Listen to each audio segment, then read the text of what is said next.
Et je dis bien, ce monsieur, c'était un monsieur de bon cœur. Quelqu'un qui n'était pas de sa famille ni quoi que ce soit, parce qu'un collègue de classe, j'ai vu notre ami payer les Minerval pour son ami. Et aujourd'hui, c'est lui pour qui on paye les Minerval a terminé ses études, il est licencié en droit. Et certainement qu'il a un bon travail. Bien aimé, essayons un peu de penser. Pensons à nos amis, pensons à nos collègues du travail, pensons à nos camarades, sans oublier les imprévus. Nous avons des budgets, des choses que nous faisons, nous calculons que ça je vais faire, ça j'ai telle chose à faire. Il y a aussi des imprévus. Parfois ce sont ces imprévus que Dieu vous envoie en cours de route pour que cela soit pour vous bénédiction. Alléluia. Souvent quand il faut donner l'argent à un frère, à une soeur, à une tante ou à quelqu'un, on ne réfléchit pas. Mais quand c'est un malheureux qui se place sur la route, surtout s'il est bizarrement habillé, lorsqu'on sort, pour les frères, on donne l'argent, on dit ok, ça va, je t'envoie $100, hein, ça c'est, hein, je t'envoie, tu vois, c'est le minimum que j'ai, je t'envoie. Hein, essaie un peu de voir combien tu vas gérer. Là, je n'ai pas entendu quelqu'un citer le nom de Jésus. Mais quand c'est un malheureux qui se place sur la route, je te donne mon argent au nom de Jésus. Si tu as des choses, là, tu ne m'auras pas. Moi, je te donne avec ton cœur. Personne n'a dit que vous avez donné à moitié cœur. Alléluia. Vous avez donné de tout cœur. C'est parfois des imprévus qui nous arrivent. Mais réfléchissons. Quand bien même il y en a qui se placent, ce sont des loups, mais qui prennent la forme des agneaux pour chercher à faire quoi que ce soit. Retenez une chose. Il y a plus de bonheur à donner qu'à recevoir. Alléluia. Dieu vous défendra dans ce que vous êtes en train de faire. En posant, bien-aimé, dans le Seigneur de tels actes, votre témoignage ira. Votre témoignage va commencer à toucher les autres.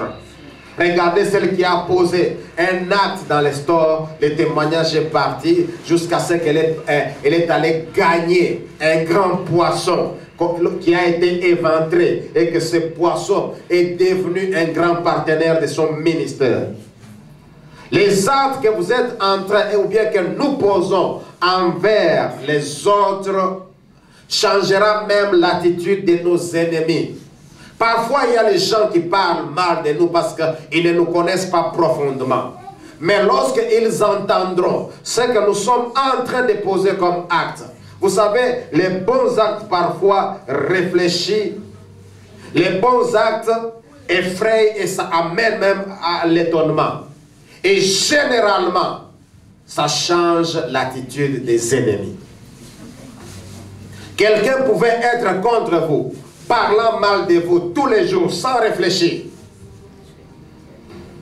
Il a les journaux. Dans les quotidiens, il a toujours à parler. C'est lui qui a, c'est pas les Saint Louis News. Il a, c'est pas les Tropicana News. Il a ceci, tout ça pour ce qui vous concerne. Et dans chaque titre, dans chaque journal, chaque jour, il y a votre titre. Mais posez seulement les biens. Alléluia. Commencez seulement à poser ces actes. Les biens que vous êtes en train de poser, cela changera l'attitude de votre ennemi. Qui dit gloire au Seigneur. J'encourage l'Église du Seigneur à développer une position selon laquelle, où chacun devra commencer à se poser une question. La première chose, c'est que aimez votre prochain. Aimez ce que vous faites pour les autres et faites-le avec joie.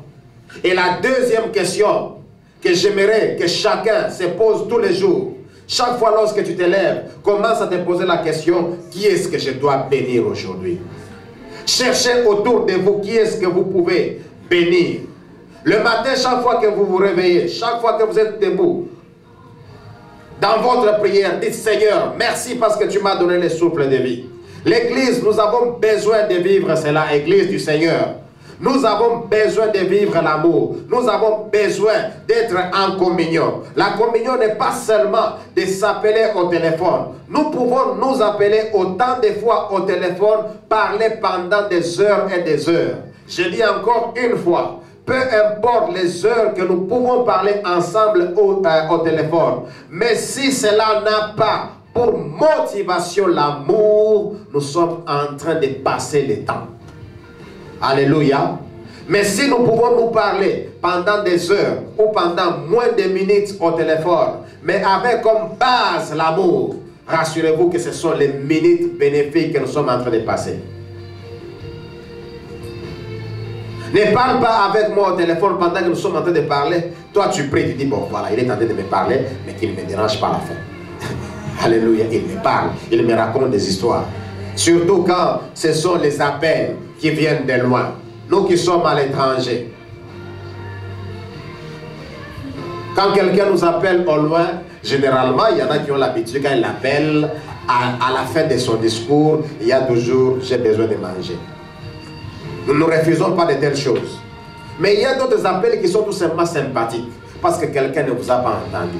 Alléluia. Pendant longtemps, il a besoin de vous entendre. Et une fois, j'ai appelé quelqu'un.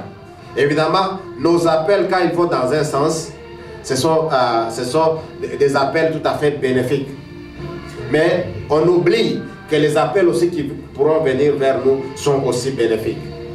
Une fois j'appelle quelqu'un, je parle seulement des appels, je parle avec un frère au téléphone. Vous savez, je pouvais imaginer quelle était sa joie dans la chambre. Quand je l'ai appelé, il était autour de 5 h du matin, là où ils étaient. J'ai dit en tout cas, je t'appelle, excuse-moi parce que je viens de penser à toi, je voulais juste te saluer. Mais j'ai entendu, je pouvais imaginer. Peut-être il avait sursauté sur son lit. Ah, pasteur, oh, mais ce n'est pas possible. Je rêve. Oh, mais Dieu m'a visité ce matin. J'ai dit non, non, jusque-là, c'est moi qui te parle. Alléluia. Et j'ai vu le monsieur était très content. Il dit mais non, je ne sais pas comment sera cette journée. Pasteur, tu sais que je n'ai plus faim. Et donc à 5 h du matin, tu avais déjà faim. Donc, lorsque tu étais endormi, tu avais faim. Donc tu te disais que lorsque je vais me réveiller, je vais manger. Pasteur, vous savez, ça c'est quelle joie. Alors il arrête encore. Il dit, pasteur, vous avez pensé à moi? Il dit, oh, mais c'est toi que j'appelle. C'est avec toi que nous parlons. Alors je lui ai dit, rassure-toi. Il est quelle heure à ta montre? Il m'a dit 5 h 40 quelque chose. Il dit, rassure-toi que tu ne rêves pas. Tu parles avec une personne réelle. Alléluia. Imaginez-vous seulement, je ne lui ai rien donné. Mais le fait seulement de penser à lui. Imaginez-vous comment cela a créé. Voilà pourquoi, bien aimé dans le Seigneur, j'aimerais encourager l'Église de Dieu. Que le matin, lorsque vous vous levez, demandez à Dieu, Seigneur, qui est-ce que je vais bénir aujourd'hui? Si il faudrait demander au Seigneur qui vous cite une personne de manière claire et distincte, demandez que je vais bénir telle personne. Si vous l'avez fait le matin, le soir, faites l'inventaire. J'ai demandé de bénir combien de personnes j'ai béni. Alléluia. Alléluia. Et Église, nous avons besoin de cela. Si nous vivons l'amour entre nous, nous nous ouvrons la porte au miracle. Nous nous ouvrons la porte au bonheur. Vous savez, mes amis, il n'y a rien qui peut faire la joie de quelqu'un lorsqu'il donne. Rassurez-vous que lorsque vous devenez canal de bénédiction pour les autres, cela fait votre joie. Imaginez-vous seulement que nous soyons dans cette église. Nous donnons aux gens de témoigner. Même si vous voulez me dire que vous faites des choses dans l'anonymat.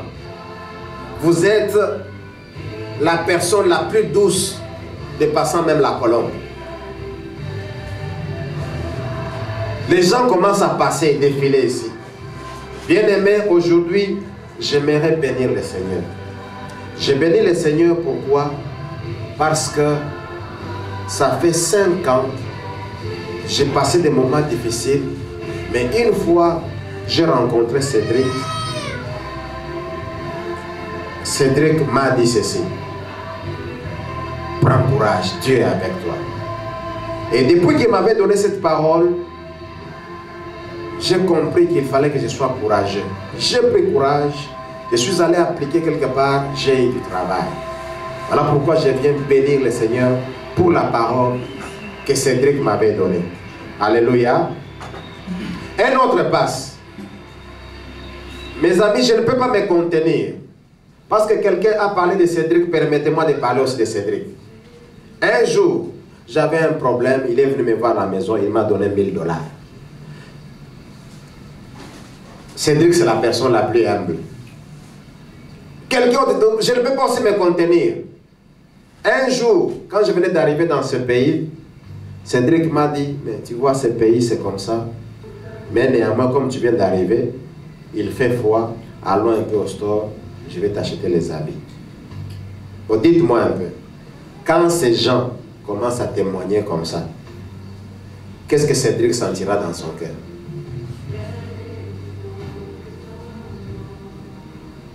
Alléluia. Regardez la joie qui va l'animer. Bien-aimé, voilà pourquoi je suis en train de dire, il n'y a pas une grande joie qui peut être en nous que lorsque nous devenons dispensateurs.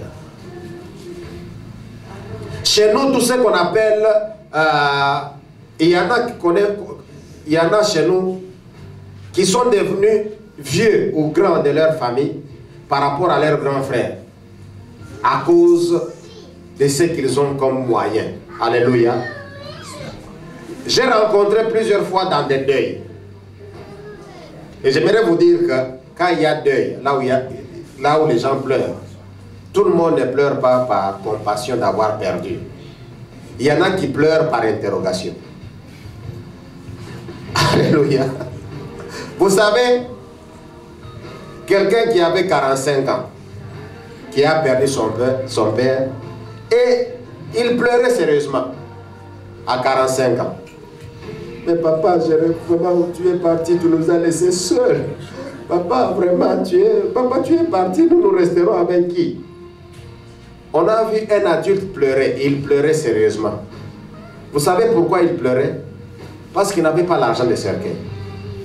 Alléluia. Il pleurait en interrogation. Il dit, mais finalement, papa vient de mourir. Je suis l'aîné. Que dois-je faire? Mais les petits frères arrivent, il avait des moyens. C'est lui le dispensateur. Il vient bien habillé en safari, calmement. Il vient se mettre, il regarde là-bas. Sa présence a calmé tout le monde au deuil. Alléluia. Tout le monde est devenu calme. Ceux qui pleuraient ont commencé d'abord par méditer. Ils méditent. Après, quand on l'a vu couler les larmes, la musique est sortie. Il y avait des pleurs en ténor, des pleurs en ceci, des pleurs en cela. Donc, tout ça va pour dire. Et maintenant, et quand il vient, il se rend compte que le cercueil n'était pas toujours là, tout ça. Et c'est le grand frère qui vient. Au lieu de dire, autrefois, il dit, petit frère. Quand il présente à ses amis, il dit, celui-là c'est mon petit frère. Mais cette fois-ci, il change. Il dit, non, non, je vais l'appeler en autorité. En autorité, c'est par exemple, dans nos langues, c'est comme qui dirait Mutamuntu. Lui, c'était Petit Muntu. Il dit, alléluia. Mutamuntu, tu vois, il y a un problème de cercueil. Il est dispensateur, il n'a pas réfléchi, il a donné. Alléluia. Et regardez un peu, malgré qu'il était au deuil, malgré que tout le monde était en train de pleurer, tout le monde pleurait, mais tout le monde le désignait aussi. C'est parce qu'il est venu qu'on a les cercueils. C'est parce qu'il est venu qu'on a ceci. Il y a, mes amis, cette joie. Et regardez maintenant, quand vous le faites, pas par vantardisme, mais quand vous le faites avec amour, regardez un peu comment Dieu va vous combler de joie. Voilà pourquoi, mes amis, j'aimerais dire, Église, soyons dans la joie lorsque nous sommes en train de servir. Les services que nous sommes en train de faire puissent avoir comme base, fondement, l'amour. Alléluia. Alléluia.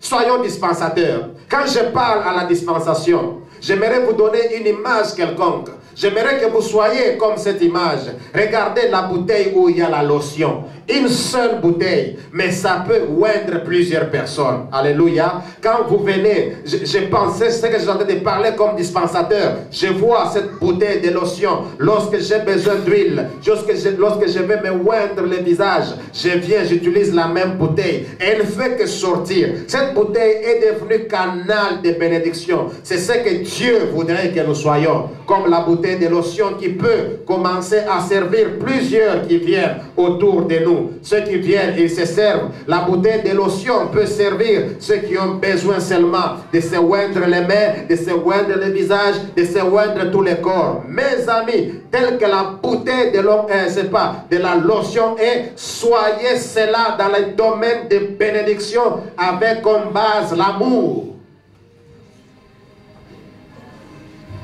Je disais qu'il y a plusieurs manières de bénir les autres. Je ne refuse pas au départ le matériel, je ne refuse pas l'argent si vous pouvez bénir. Mais j'ajoute aussi le fait d'être généreux envers les autres. C'est cela une bénédiction. C'est aussi une bénédiction. Être généreux envers les autres. Cherchez à mettre les autres confortables. Vous savez, il y a des endroits lorsque vous arrivez, vous vous sentez déjà bien. Par l'accueil, la manière dont tout le monde est en train de vous parler. S'il y a les enfants viennent sauter sur vous. Ils viennent, ils vous posent des questions. Je suis arrivé dans une maison, j'avais sérieusement faim. Mais avant qu'on me donne la nourriture, j'étais déjà rassasié. Parce que les enfants sont venus me recevoir, ils sautaient sur moi, malgré que mon but c'était la nourriture. Mais, alléluia. Quand bien même, il n'avait pas rempli mon ventre parce qu'il fallait aussi la finalité que je mange. Mais néanmoins, j'ai l'accueil. J'ai été confortable dans cette famille. J'ai été vraiment à l'aise. Et lorsqu'on m'a apporté la nourriture, je vois seulement la manière dont on a dressé la table et la manière dont les verres étaient placés, les fourchettes. Je dis en tout cas, ça va. Alléluia. Être généreux, c'est servir les autres. C'est une bénédiction. Cherchez à être généreux. Cherchez à apporter la joie où il y a la tristesse. Soyez une personne que lorsqu'on vous voit, on sait qu'il est venu. Il nous apporte la joie. Ne soyez pas une personne, quand on vous voit, les gens commencent à vous éviter. Non, soyez invités. Ne soyez pas tout simplement invités. Bref, essayez de faire quelque chose pour Dieu, bien sûr, en se focalisant sur les autres. Pour terminer, bien-aimés dans le Seigneur, j'aimerais encourager l'Église et encourager tous les peuples de Dieu.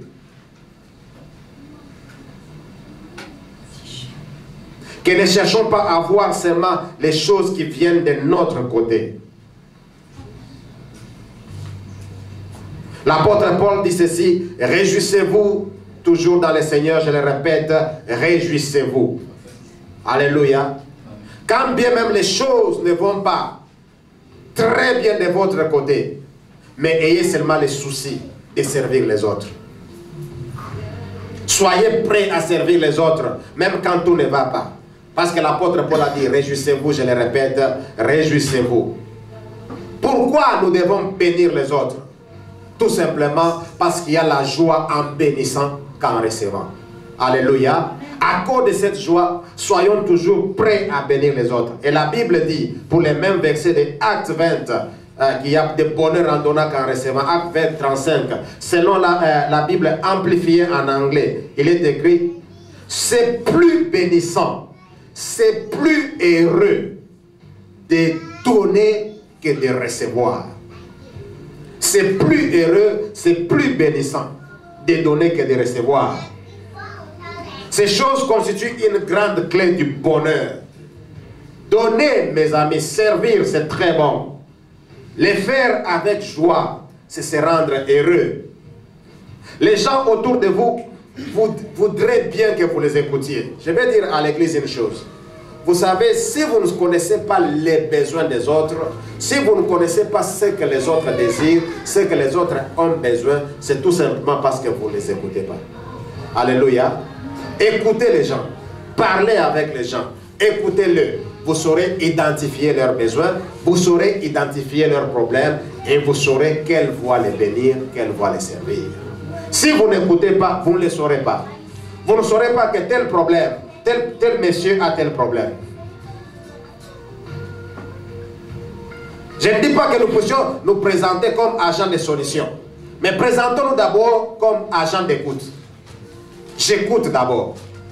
Je peux écouter quelqu'un, mais je n'ai pas de solution sur place. Alléluia. Mais après cela, je m'en vais, je trouve la solution. Je vais donner, avec ce que j'ai dit, je vais donner un témoignage pour un frère dans cette église. Dernièrement, un frère est appelé. Ce qui s'est passé exactement. Pendant qu'on écoute, peut-être il n'y a pas de solution. Mais la solution peut être après. Mais lorsqu'on a écouté, on sera prêt à servir. Alléluia. La semaine qui vient de se passer dans cette église, je donne mon téléphone à mon épouse. Elle va avec au travail parce que son téléphone ne fonctionnait pas. Au même moment, il y a un certain monsieur qui appelle. Un certain monsieur Akbar, nous le verrons. Akbar m'a promis qu'il viendrait un jour à l'église. Akbar, c'est le patron actuel de Cédric. Alléluia. Il appelle, il dit à mon épouse qu'il a besoin de Cédric pour travailler. Parce qu'il ne s'était pas fixé ce qu'il devrait faire la suite. Alors, comme elle avait mon téléphone, elle va appeler Wesley.